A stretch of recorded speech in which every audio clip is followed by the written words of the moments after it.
प्रिय विद्यार्थियों, आप सभी लोगों का स्वागत है आपके अपने YouTube चैनल डीजे सर पर। बहुत ही मोस्ट इम्पॉर्टेंट पेपर आप लोग को स्क्रीन पर दिख रहा है। प्रिय विद्यार्थियों, ज़बरदस्त तरीके से इसे अपने क्लासमेट पर शेयर कीजिए और बड़ी ही जटिलता से ये पेपर आप लोग के लिए लाया गया है।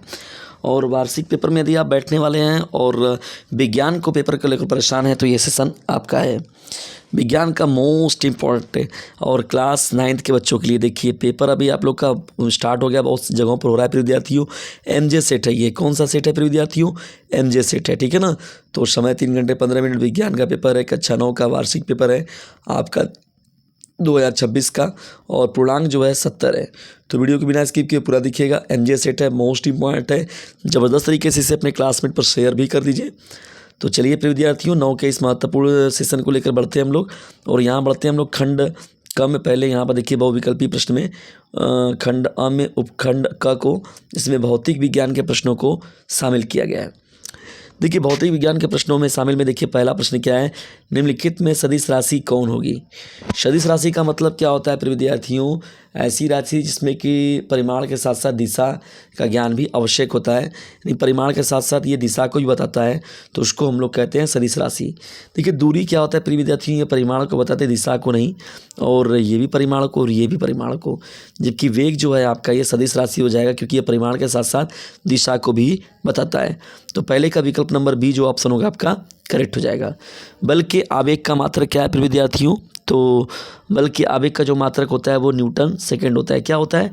न्यूटन सेकंड होता है, ठीक है ना। F into T, F into T होता है यहाँ पर, देखिए ध्यान से। तो एफ हो गया न्यूटन, टी का मतलब हो गया सेकेंड, तो ये हो गया न्यूटन सेकेंड, ठीक है।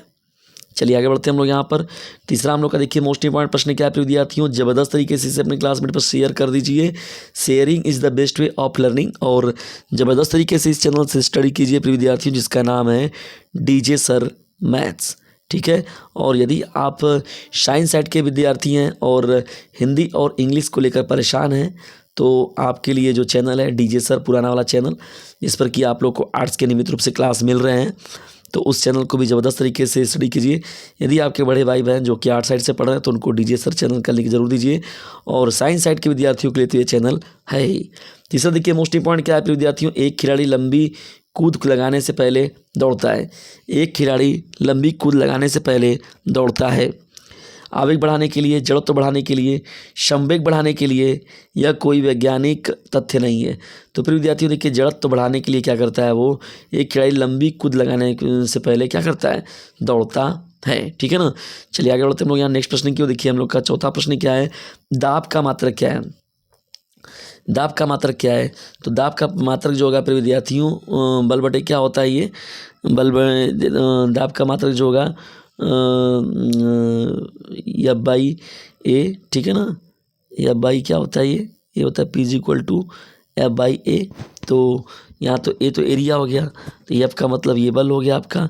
तो न्यूटन प्रति मीटर, न्यूटन प्रति मीटर स्क्वायर जो होगा आपका ये दाब का मात्रक हो जाएगा, ठीक है ना।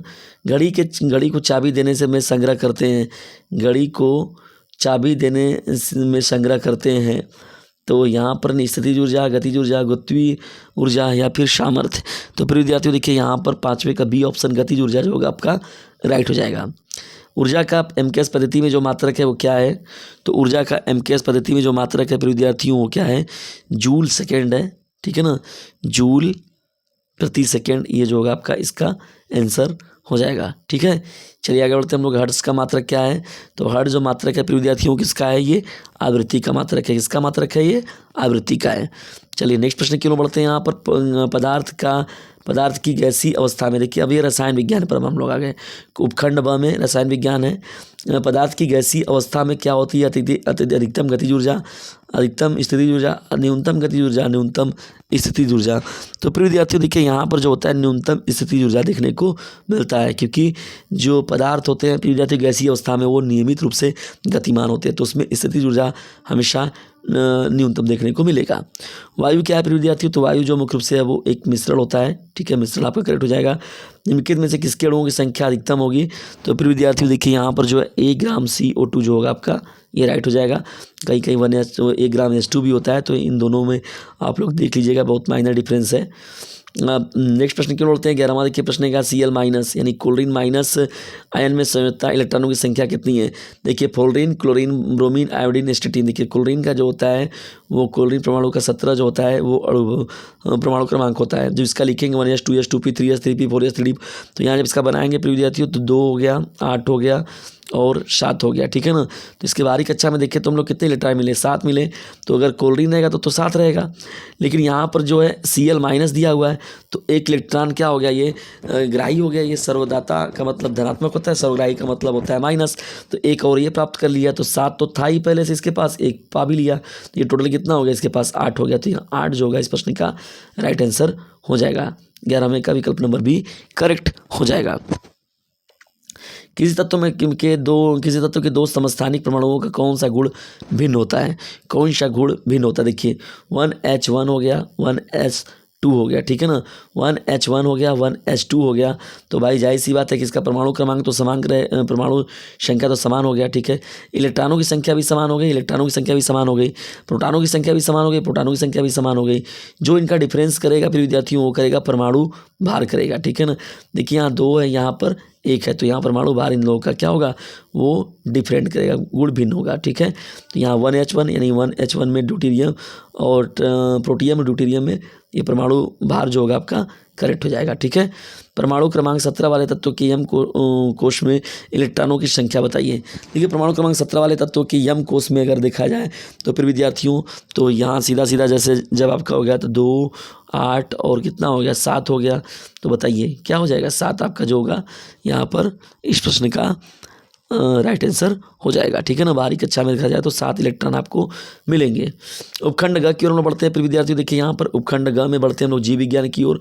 देखिए आप लोग का फिजिक्स हो गया, आप लोग का केमिस्ट्री हो गया, अब हम लोग पढ़ते हैं बायोलॉजी की ओर।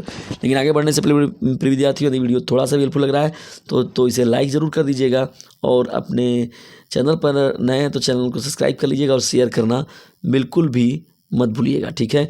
तो लाइक, शेयर और सब्सक्राइब ये तो आपको बहुत ही महत्वपूर्ण काम है, ये बहुत बड़ी जिम्मेदारी है आपकी कि आपको ये करना बहुत ज़रूरी है आपके लिए, ठीक है। और इस डीजे सर चैनल के लिए भी यदि अंतःप्रद्रवी जालिका ER पर से राइबोसोम्स हटा दिए जाएं तो कौन सी प्रक्रिया बाधित होगी। अंतःप्रद्रवी जालिका ER पर से राइबोसोम हटा दिया जाए तो कौन सी प्रक्रिया जो होगी वो बाधित होगी, ये हम लोग का प्रश्न है। तो प्रिय विद्यार्थियों देखिए यहाँ पर जो होगा वो मुख्य रूप से जो राइट आंसर होगा सी ऑप्शन करेक्ट हो जाएगा। प्रोटीन संश्लेषण जो होगा इसमें बाधित होगा, ठीक है ना। चलिए आगे बढ़ते हम लोग। यहाँ पर जो हम लोग का नेक्स्ट प्रश्न है वो है केंद्रक के अलावा वह अंग जहाँ DNA होता है। तो DNA देखिए प्रिय विद्यार्थियों गाल्जी उपकरण, लाइसोसोम, अंतःप्रद्रवी जालिका, माइटोकॉन्ड्रिया।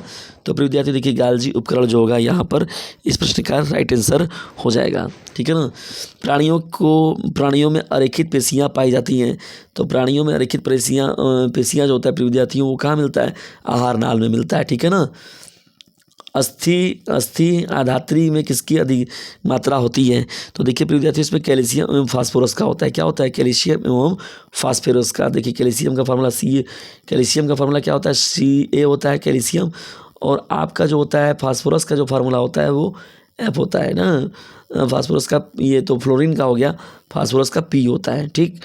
तो फास्फोरस हो गया आपका, कैल्शियम हो गया। चलिए आगे बढ़ते हैं हम लोग अब नेक्स्ट प्रश्न की ओर अपने।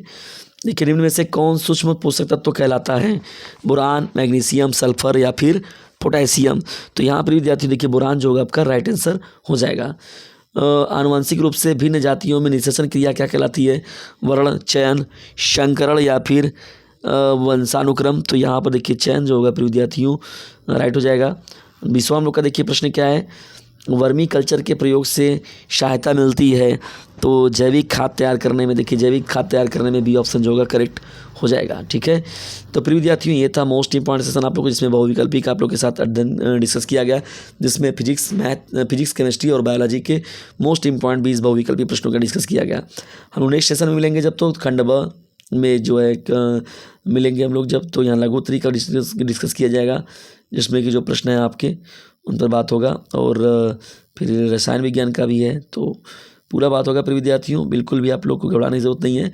और ये महत्वपूर्ण सेशन आप लोग कैसा लगा कमेंट बॉक्स में ज़रूर बताइएगा, और अपने एग्ज़ाम में जाने से पहले इसको पूरा अच्छे से तैयार करके ही जाइएगा। तो मिलते हैं नेक्स्ट वीडियो में, तब तक के लिए टेक केयर, गुड बाय, जय हिंद, जय भारत। ज़बरदस्त तरीके से इसे अपने क्लासमेट पर शेयर कर दीजिए।